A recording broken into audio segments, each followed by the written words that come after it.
Blog Talk Radio.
Hello, world.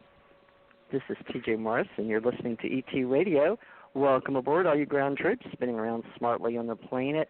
I'm so glad you could join me tonight. We're expecting Janet Lessin of Maui, Hawaii, and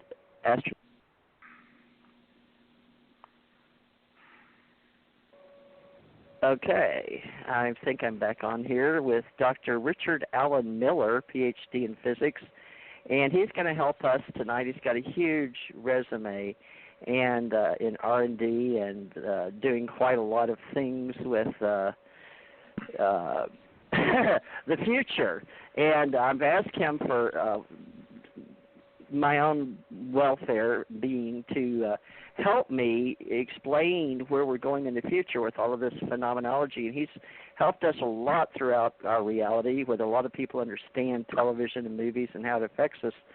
But we have Ascension Center oracles. We have the ACE Metaphysical Institute, the ACO Association, the UFO Association.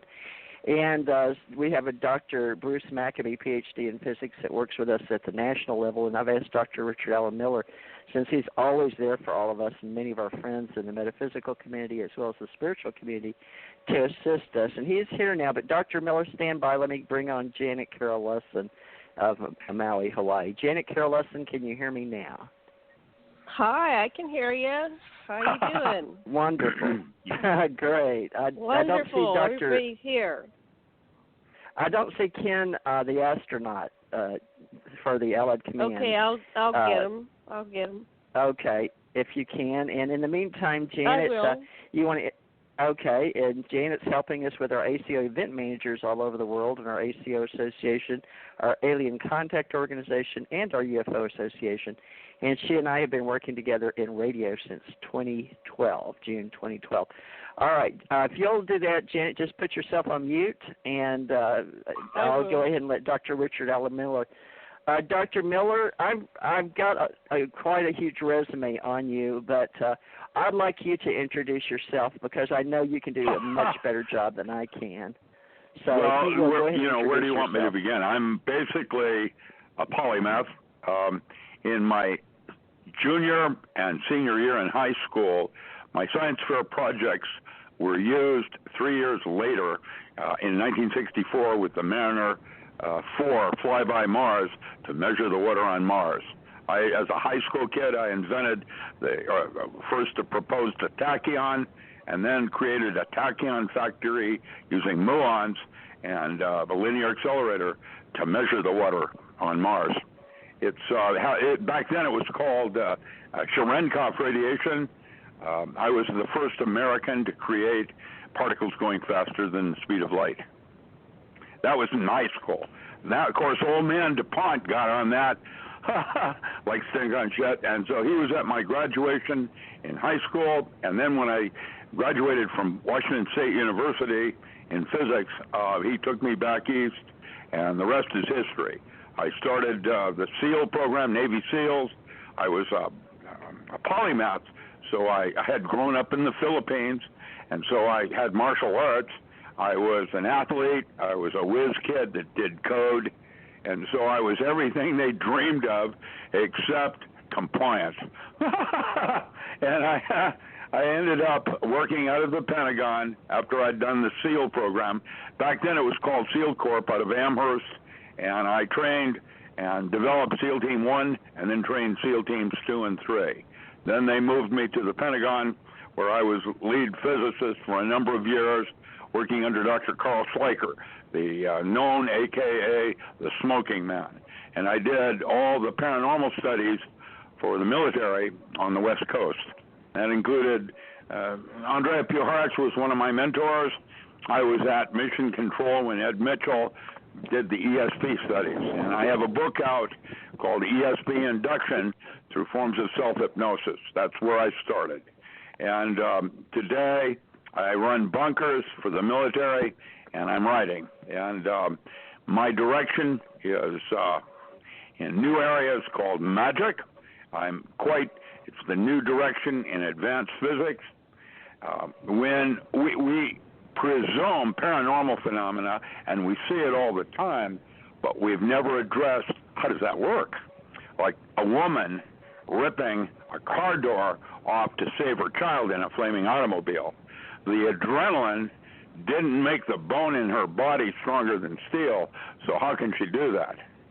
It turns out, and this is why physics is very interested, that altered states of consciousness are different. The laws of physics change. And in one state, your ability in guessing can be 400 times over statistical inference.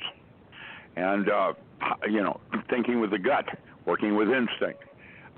In another form, you go controlled breathing, your martial arts can become paranormal because while you're in an altered state, controlling breath control and you're changing your perception of time, what you're doing is the precision of Tai Chi when your martial arts is a form of Hangao.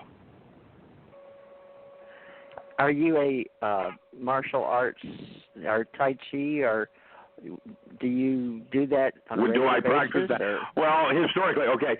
When I was 4 years old, I went to China and ended up in Buddhist missionary schools in the Philippines. Mom was Indochina theater, so they left me to these things. And at age 4, I was Caucasian in 1948. I got beat up a lot, and I learned how to fight on my back. I also learned how to play chess in the streets of the Philippines. And so I got it all. When I came to Seattle, where I grew up as a child, went to grade school and so on after my tour in the Philippines, I studied under John Leong, and then became a world champion in double sword, which is the 8th movement of Tai Chi. Tai Chi, the 8th movement of it is extending your chi with 2 swords. And same movement, it's just you're 30 inches out further.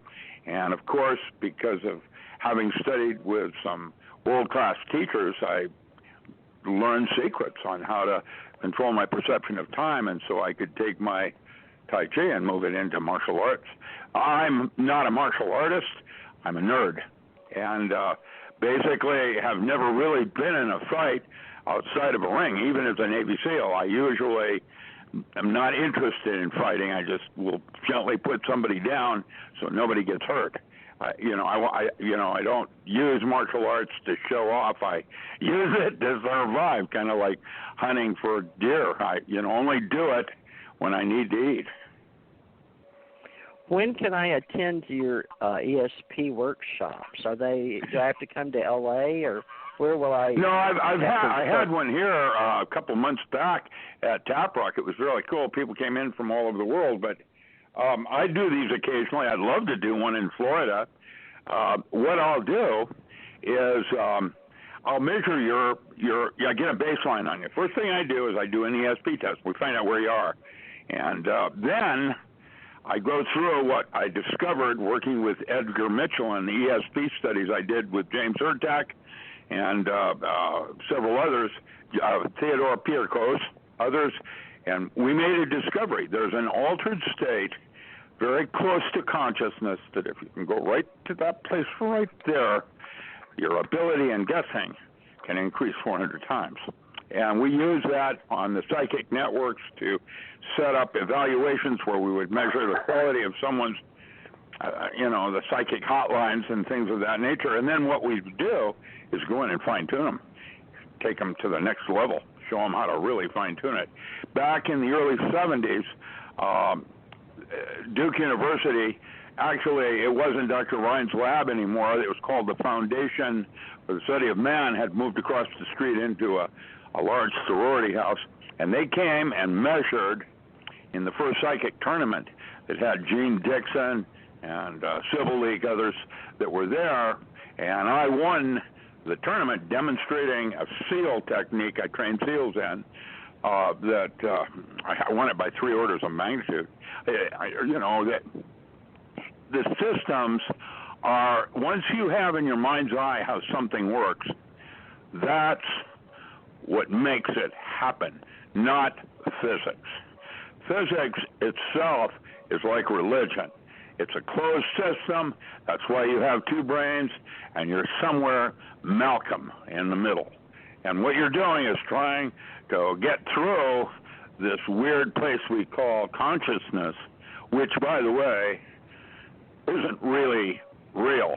What's real, there are dream states that have more content of reality, like lucid dreaming has more content to what's actually going on in the physical world than consciousness does. Consciousness, by most Aborigines, other kinds of more advanced tribes like the Hopi, others would say it's a dream state.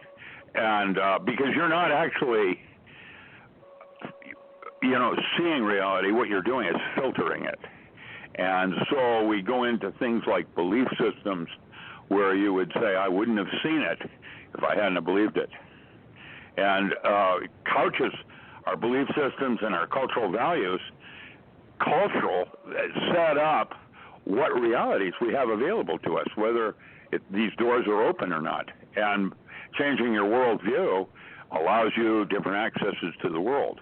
One of the reasons I might say a Buddhist can be a Christian, but a Christian couldn't be a Buddhist. If you were a Christian and 2 aliens walked in the door, could you see them? If you don't believe in that kind of thing, it would be like the Indians on a shoreline looking out at the sea and not having any concept at all of what a ship is. And that's what the basic of a shaman was, the individual in the tribe that was outside the box and could, often see things that most of the other tribe could not. So that's in a movie we made called What the Bleep. Anyway, I've been around a long time.